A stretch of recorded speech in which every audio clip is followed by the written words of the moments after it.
Thank you, Secretary Teodoro. Troop Commander, give Tikas pahinga. Tikas!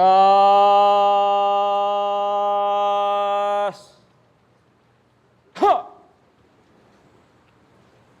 Unan, tikas. Ha!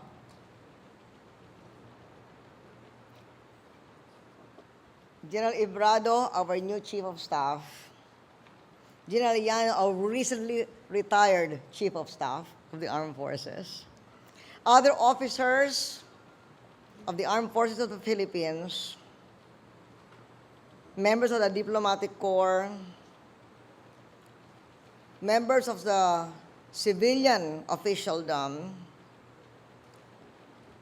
Bishop Tumulak, our other guests, the great Filipino soldier. Araw-araw nitong taon ay Labor Day. Mula na nagkaroon ng recession ang Amerika at nagkaroon ng krisis sa ekonomiya ng buong mundo, araw-araw binubuhos natin ang ating kakayahan para magsagip at maglikha ng trabaho para sa manggagawang Pilipino.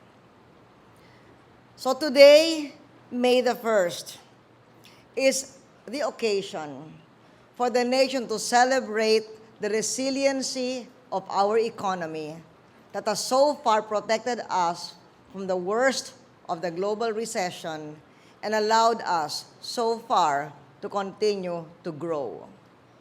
The skills and talents of our workers at home and abroad are confounding the gloomy forecasts of pessimists as they continue to seek out ever more jobs.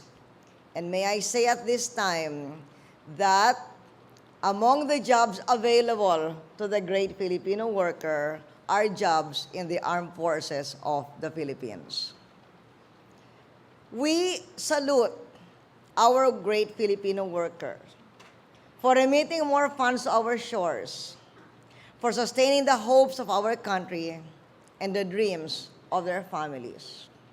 Yes, we honor the Filipino worker today. A grateful government pledges its unwavering support to the great Filipino worker and the bright future that our workers are building for our country. Today, we also honor a particular sector of the working class, the great Filipino soldier. As General Llano calls him or her, the Kawal Pilipino. The men and women of the armed forces of the Philippines who continuously demonstrate their devotion to duty and to our Constitution.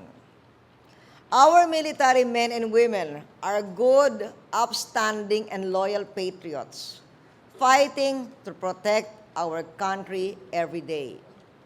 We honor the great Filipino soldier for being ready to make the supreme sacrifice in war, as well as for exemplifying the spirit of sacrifice that uplifts people in times of needs and succor. In honor of the great Filipino soldier, our administration has invested heavily in new and better equipment, more training, more cooperation with our allies to professionalize our military. We have invested in higher pay, more housing, better health care, better force protection.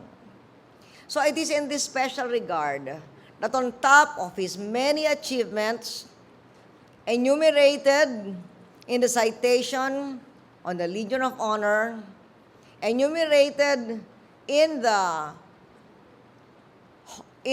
invocation of Bishop Tumulak, enumerated in his own tour of duty report, enumerated in the tributes paid by his successor.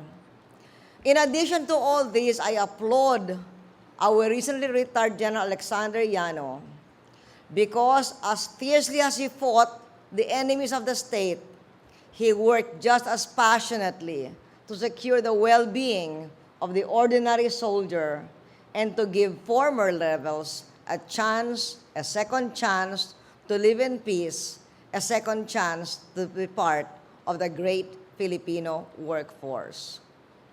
To modernize and strengthen his revered armed forces of the Philippines, Alex Yano focused on improving the life of the ordinary soldier. He was the one who proposed to me the issuance of sleeping bags and prepaid cellular cards to the soldiers fighting in the wilderness of Lanao and Cotabato.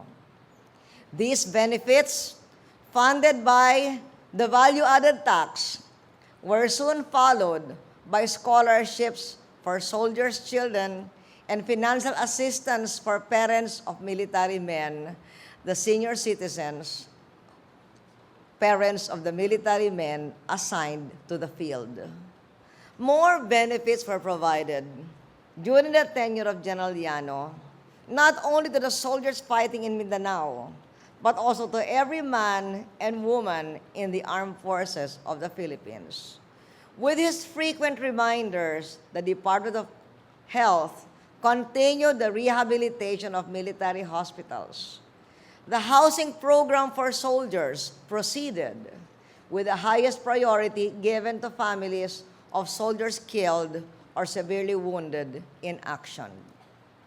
As the only son of Mindanao so far to be named Chief of Staff, General Llano applied his knowledge of the intricacies of the conflict in Mindanao and went all out in support of the peace process to the various developmental and cultural programs, as well as through the efforts and successes of the fighting Kawal Pilipino.